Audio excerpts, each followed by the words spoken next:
Hi, this is Maris Gray, where I talk everything teaching, productivity, as well as creativity.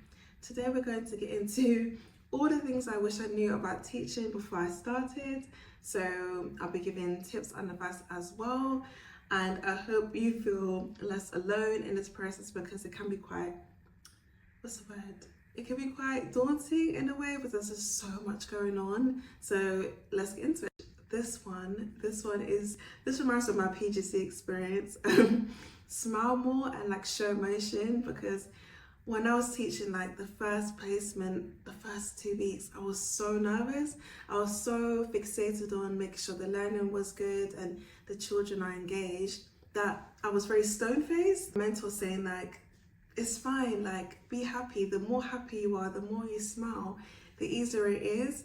And in fact, the learner will be more engaged and interactive because they can see you enjoying it. But if you're stone-faced, they'll think you're upset. I was like, oh my gosh, that's so true. And that applies to all age groups. You could be teaching in sixth form, university, smile more. You don't have to be smiling all the time, but have to change the cadence in your voice, like be expressive in and out of the classroom as well, because you are human. They need to see you in a multi-dimensional way, not just in a singular way, singular fashion. So be expressive, like that's fine. It's good to be expressive because I know I'm very expressive, but the pressure as a newbie, I was like, oh, I want to make sure the learning's good. I want to make sure that they engage, and to the point that I was so nervous. And then after those first 2 weeks of my PGCE, which is postgraduate education certificate qualification thing in teaching, I was much better with my teaching. The more I smiled, the better I became. I wish I'd known that it's okay to ask questions and actually believe it, because I used to say it and I would ask a few questions, but not a lot. And now looking back, it was clear why I made such silly mistakes.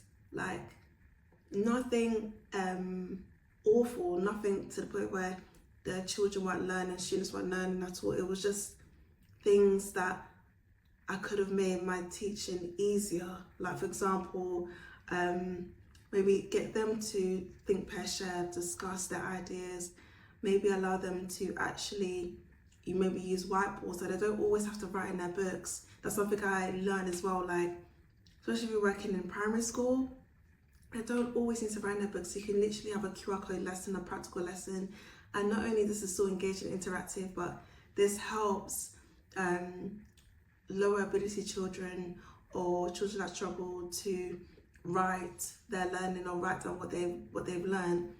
It gives them an opportunity to actually express themselves and to formulate their own ideas and be creative too. So that's something I've definitely learned, and I appreciate that now. Like I've balanced those two things as well. One thing that I wish I'd known about teaching is that teaching is a lifestyle. Like it's not a job at all. Like you're always, of course you are yourself, but you're always a teacher. So there's that responsibility, like you have to conduct yourself in a certain way. You are a role model. It doesn't ever really end in a way. Like you don't just start work when you say you start work, you've got to prepare. Not only that, but like you're expected to stay behind. I won't say expected, but you have to, because you need to make sure you're prepared for the week or the next day, resourcing, meetings. So like it's definitely a lifestyle, and I think it's one of those things where it's like if you are not used to being hardworking, it can be quite nerve-wracking and daunting to just switch. So I'm kind of glad that I've managed to have that work ethic, so I'm used to that element. However, it was still like, oh my goodness, this is a lifestyle. Like it's a real life commitment. It's not a joke at all, and it shouldn't be because we are, you know, helping children and young people be better learners and be prepared for the real world. So that's not a joke at all. But as someone that is quite young, I was like, yeah, this is it's going to be really hard to master like a work-life balance, because as I said, teaching is a lifestyle. It really is a lifestyle. It's not a job where when you finish at 5, that's it. Like you think about your students all the time, even if you don't want to, but You're thinking about what's best for them. You're thinking about how you can be better for them, how you can push them, how you can support them. So it's a non-stop thing. It's a commitment.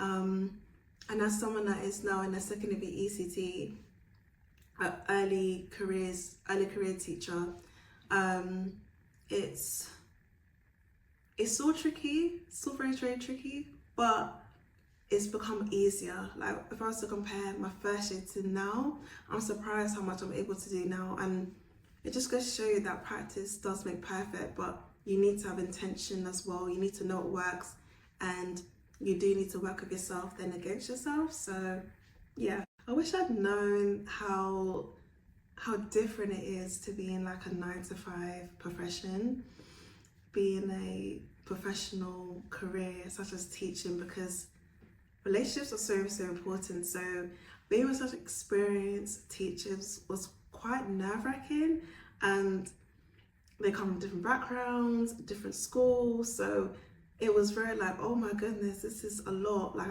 I did feel imposter syndrome, and I still feel imposter syndrome sometimes, and that's normal. That's one thing I had to learn, that even though it's experienced with amazing teachers, even the head teacher like said the same thing, like as teachers we always have something to improve on. So the imposter syndrome would never go away, and in a way that kind of makes you human too. Like you can be amazing at your craft, and you look at a video or you look at an artwork you produce or music, and you might feel like that wasn't that great. So yeah, I think in a way teaching kind of highlighted how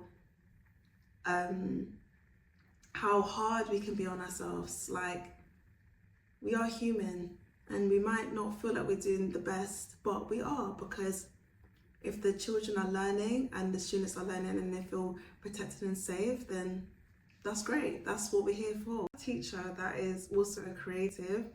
This one that actually, I want to say I had to go through teaching to realize I've always seen life that way. Like I've always imagined life as a big stage, and we're all performers, and we're all here to embrace our light and to embrace our shine and to be in a spotlight, be main characters, because we are main characters. So this is advice I would say to any new teacher or teachers in general. Like your classroom is a stage, so perform, like smile, express yourself, sing, dance even, like be expressive, and trust me, it'll make the experience more enjoyable.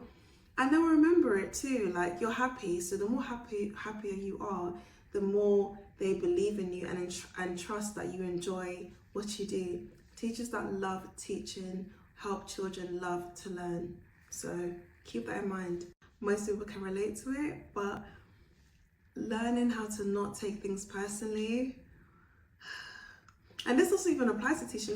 This applies to all this applies to all professions as well. Like some people are just having a bad day. And if someone is talking to you in a different tone today, it doesn't mean that they don't like you. It doesn't mean that you've done something wrong.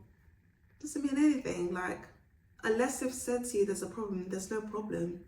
And I'm learning to kind of embrace that mentality, because I think especially as someone that's new to teaching, like new to profession, and any newbie can relate to this. Like, you don't want to ruffle anyone's feathers. You don't want to be problematic or annoying. So any time there is tension, you think, oh, like, have I done something wrong?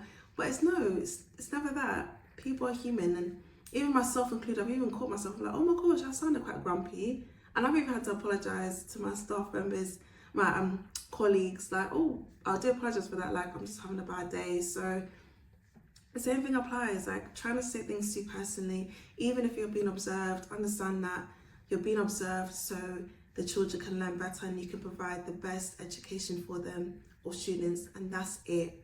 That's what I have to remind myself all the time. Like, every teacher will have even better risks and what went well. Like every teacher, even the most, not even just teacher, but any person that has a profession or career, you will always have something to work on. So try not to take it personally and understand that feedback is there to help you become better. It'll be worrying if you don't get feedback, because that means that they want you to actually fail and not prevail. So take it as a good thing if people are being honest with you about what you do need to improve on before it's too late. One thing I wish I'd known, network,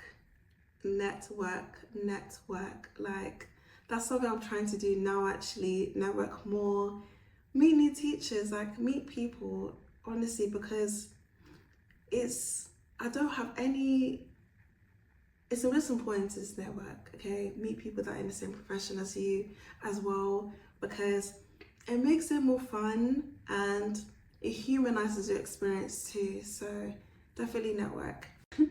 Value and appreciate your mentor. Now, I don't mean this to say that I didn't acknowledge or appreciate any of my mentors, because when you do a PGC experience, you have 3, I can't remember, I think I had 3. I had 1 in my first placement, and then I had another one on my second, and I had one on my third. I had 3 placements actually, that's why I had 3 technically. I understand that they're giving you feedback because they want you to be better, that's it. There's nothing more to it, there's no agenda, they think you are inadequate, they're telling you because they want you to improve before it's too late.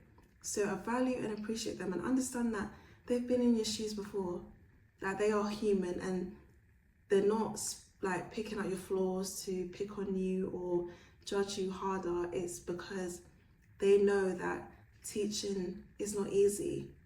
It's not easy at all, and if you can look inwards and improve and be practical and be productive with your feedback, you can also encourage your students and your children to do the same.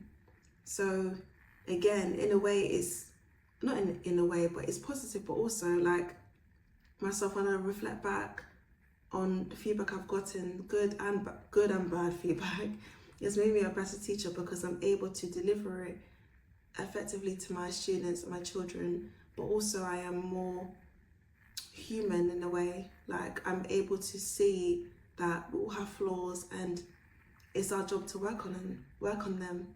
And it's important to teach your class that that's okay. Work on what is not good and you'll be fine, you'll prosper, you'll succeed. There's no point knowing what you're not good at and you don't improve on it. Hi, this was Amaris Gray. I hope you've enjoyed this video. If you would like me to do more videos like this, like more videos that are more like personal and kind of conversational, and I'm just revealing like my ideas, my life, but what I've gone through, personal experiences, what I've learned, revelations, just comment or like, let me know so I can do more videos, because this kind of felt like a conversation. I thought it was quite nice and quite intimate. But yeah, and do check out my videos on productivity, more videos on teaching, as well as my creative endeavors, and I hope to see you soon. Bye.